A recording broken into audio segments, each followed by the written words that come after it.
राष्ट्रीय शैक्षिक अनुसंधान और प्रशिक्षण परिषद के केंद्रीय शैक्षिक प्रौद्योगिकी संस्थान द्वारा प्रस्तुत है कार्यक्रम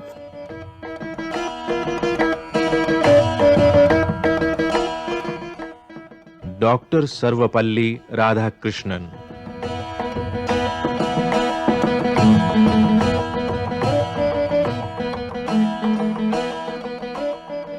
डॉक्टर सर्वपल्ली राधाकृष्णन का जन्म 5 सितंबर सन 1888 को तमिलनाडु की राजधानी चेन्नई के चित्तूर जिले के तिरुत्तनी गांव में हुआ था। उनके पूर्वज चेन्नई से लगभग 250 किलोमीटर दूर पूर्व तटीय क्षेत्र के गांव सर्वपल्ली से आए थे।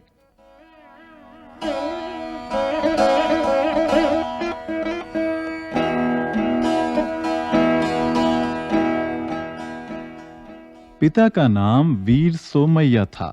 वे तहसीलदार थे और मां का नाम सीतम्मा। वे अत्यंत धर्मपरायण महिला थीं। सोमैया दंपति की दूसरी संतान थे डॉक्टर एस राधाकृष्णन।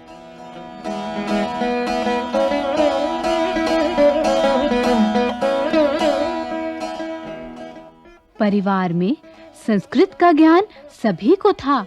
अध्यात्म और संस्कृति ने उन्हें बचपन से ही प्रभावित किया।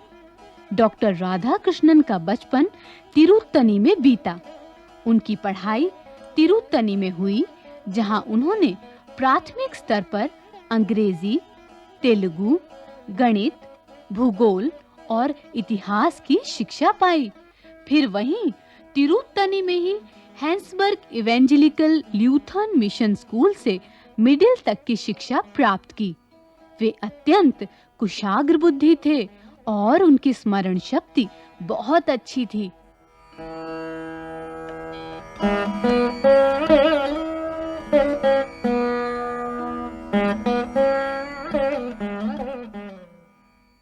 उन्नीस 1903 में मद्रास विश्वविद्यालय से उन्होंने सम्मान सहित हाई स्कूल की परीक्षा उत्तीर्ण की।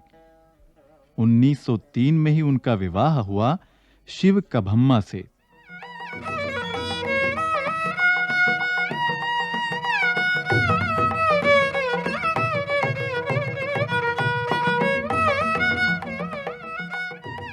उन्होंने गृहस्थी का भार संभाल लिया और श्री राधाकृष्णन की पढ़ाई जारी रही।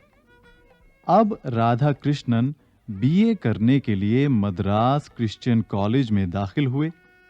बीए तक की पढ़ाई उन्होंने लगातार प्रथम श्रेणी में उत्तीर्ण की और उन्हें छात्रवृत्ति मिलती रही।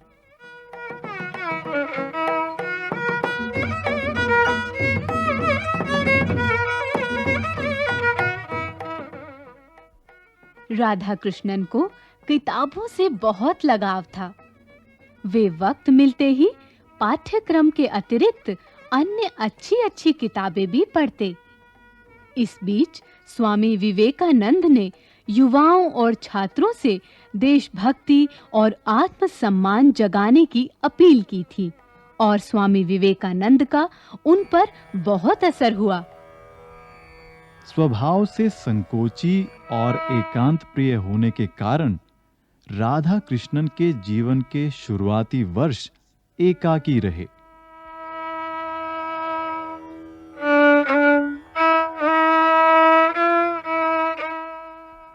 वे अपना अधिकांश समय अध्ययन में गुजारते। उन्होंने वेद और वेदांतों का, दर्शन शास्त्र का अध्ययन कम उम्र में ही आरंभ कर दिया। जीवन में सादगी उन्हें बहुत पसंद थी।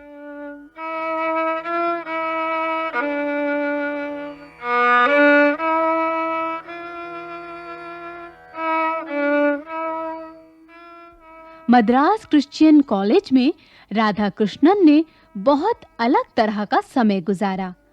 अभी वे दर्शन शास्त्र में एमए करके निकले ही थे कि उन्हें दर्शन शास्त्र के अध्यापक की नौकरी मिल गई। राधाकृष्णन का परिवार बड़ा था, इसलिए खर्च चलना मुश्किल हो रहा था। पिता रिटायर हो चुके थे। राधाकृष्णन ने घर-घर जाकर ट्यूशन पढ़ाना शुरू किया और चुनौतियों का सामना किया।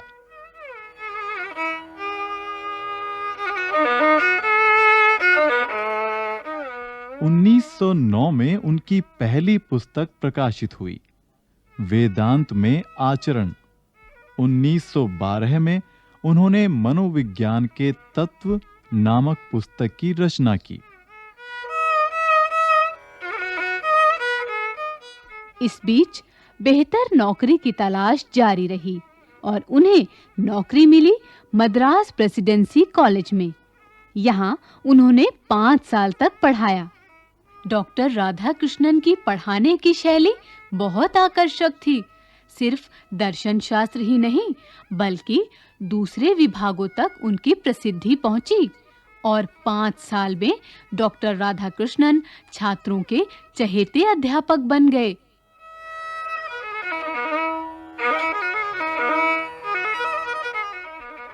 स्वामी विवेकानंद उनके प्रेरणा स्रोत थे।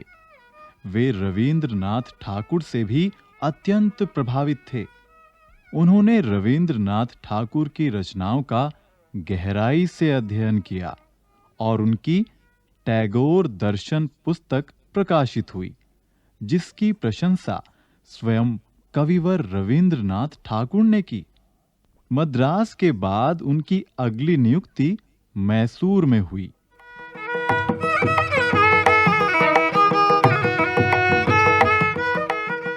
मैसूर में डॉक्टर राधाकृष्णन दर्शन शास्त्र के प्रोफेसर नियुक्त हुए। मैसूर में पढ़ाते हुए डॉक्टर एस राधाकृष्णन को बड़ा संतोष मिला। यहाँ उन्होंने खूब पढ़ा और कई लेख लिखे। विदेश से छपने वाली कई पत्रिकाओं में उनके लेख छपने लगे। दर्शन के क्षेत्र में उन्होंने अपने कड़े परिश्रम के बल पर जगह बनाई।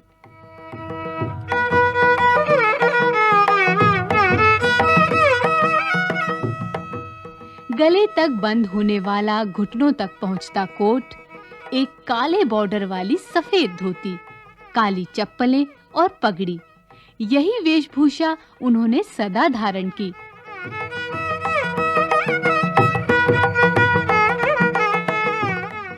उन्नीस 1921 में कलकत्ता विश्वविद्यालय में वे दर्शन शास्त्र विभाग के उपाध्यक्ष बने।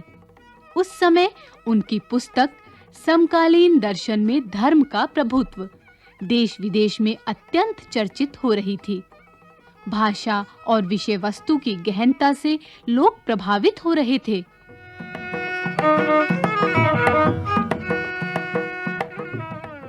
डॉक्टर एस राधाकृष्णन ने अब सफलता की सीढ़ियां चढ़ना शुरू कर दिया।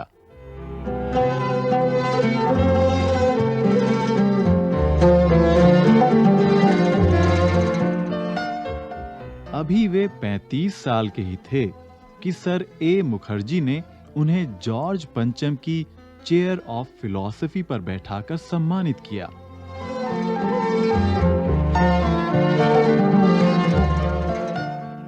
डॉक्टर एस राधाकृष्णन को कलकत्ता में भी बहुत स्नेह, बहुत प्यार मिला। यहीं रहकर उन्होंने भारतीय दर्शन पर 2 हिस्सों में पुस्तकें लिखीं और अमेरिका, इंग्लैंड की यात्राएं की।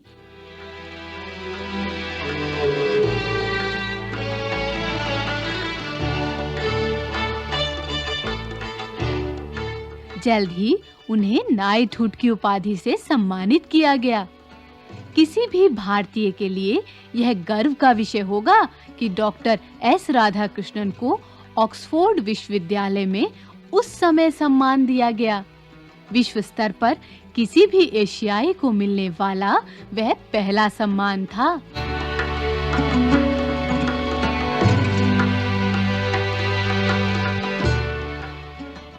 डॉक्टर राधाकृष्णन सदा अध्ययन, अध्यापन से जुड़े रहे।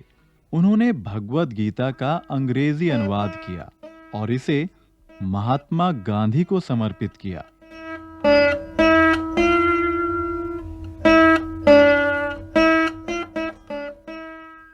वे बहुत अच्छे वक्ता थे।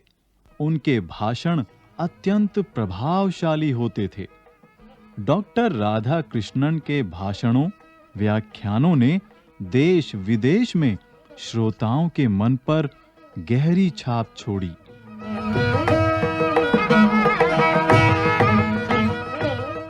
उन्नीस 1931 में वे आंध्र विश्वविद्यालय के उपकुलपति बने। उनकी पुस्तक गौतम बुद्ध अत्यंत चर्चित रही। ऑक्सफोर्ड में रहते हुए उन्होंने देश विदेश के महान विचारकों को महात्मा गांधी पर लेख लिखने के लिए आमंत्रित किया, जिनका संकलन महात्मा गांधी नामक पुस्तक में किया। इस पुस्तक को उन्होंने गांधी जी के 70वें जन्मदिन पर भेंट किया। महामना मदन मोहन मालवीय के निमंत्रण पर वे काशी हिंदू विश्वविद्यालय के कुलपति बने। अनेक विश्वविद्यालयों ने उन्हें डॉक्टरेट की मानद उपाधि प्रदान की। उन्हें धर्मशास्त्र, पुराण, उपनिषदों की गहरी जानकारी थी। शिक्षा के क्षेत्र में देश विदेश में उनकी ख्याति फैल चुकी थी। डॉक्टर राधा कृष्णन की गिनती विश्व के प्रमुख दार्शनिकों और शिक्षाविदों में हुई। ऑक्सफोर्ड विश्वविद्यालय में राधा कृष्णन मेमोरियल अवार्ड की शुरुआत की गई। स्वतंत्रता के बाद 1952 में उन्हें उपराष्ट्रपति चुना गया। 1954 में उन्हें उनकी विद्वता और निस्वार्थ सेवा के लिए देश के सर्वोच्च सम्मान भारत रत्न से अलंकृत किया गया।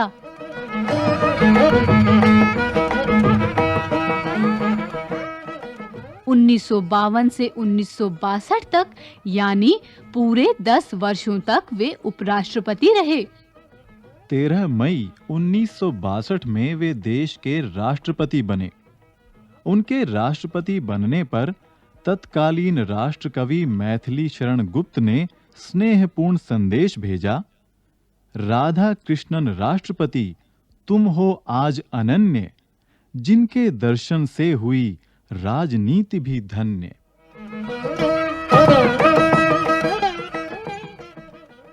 अपने कार्यकाल के दौरान उन्होंने अनेक महत्वपूर्ण गोष्ठियों और समारोहों की अध्यक्षता की। अनेक देशों से मैत्रीपूर्ण संबंध स्थापित किए। देश के लिए यह सुखद अनुभव था कि एक अध्यापक देश के सर्वोच्च पद पर आसीन हुए। राष्ट्रपति पद पर भी वे 10 वर्षों तक रहे। फिर वे वापस अपने घर आए। वे कुछ अस्वस्थ रहने लगे। 17 मई 1975 को देश के महान चिंतक और शिक्षाविद मनीषी डॉक्टर एस राधाकृष्णन इस संसार को छोड़कर चले गए।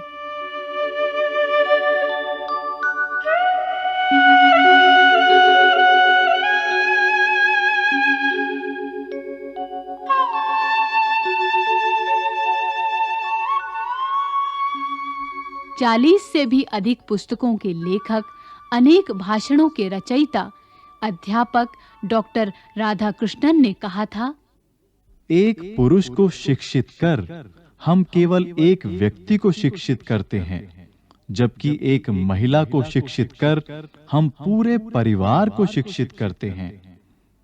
उनका मानना था कि राष्ट्र के निर्माण और विकास के लिए शिक्षा अत्यंत महत्वपूर्ण है। उनकी पुस्तक मेरी आत्मकथा उनके जीवन का सार है। डॉक्टर एस राधाकृष्णन के विषय में नेहरू जी ने कहा था, उन्होंने विभिन्न रूपों में देश की सेवा की, लेकिन इन सब के बावजूद वे सबसे पहले एक महान अध्यापक हैं, जिनसे हम लोगों ने कुछ ही नहीं, बहुत कुछ सीखा है और भविष्य में भी बहुत कुछ सीखते रहेंगे।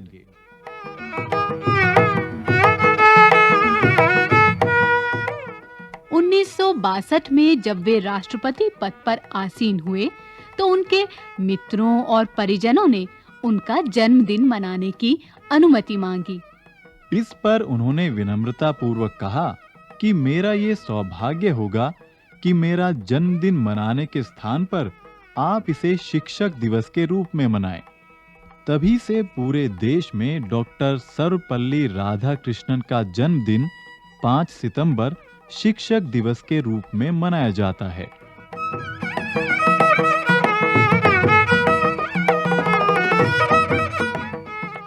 वास्तव में वे सच्चे अर्थों में एक शिक्षक थे। उनकी जीवन यात्रा युगों-युगों तक हमें परिश्रम, सादगी और चिंतन की प्रेरणा देती रहेगी।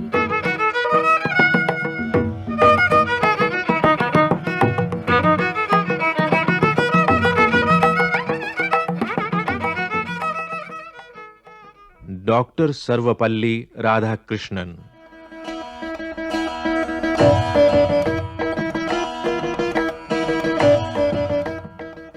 अभी आप सुन रहे थे कार्यक्रम विषय संयोजन डॉक्टर माधवी कुमार, कार्यक्रम परामर्श प्रभुदयाल खट्टर, आलेख सईद मोहम्मद इरफान, वाचन स्वर अवधेश आर्य और सुनीता चौहान, ध्वनियांकन दीपक पांडे और चंदन सिंह, तकनीकी निर्देशन पुष्पलता, निर्माण सहयोग दाऊदयाल चतुर्वेदी तथा निर्माण एवं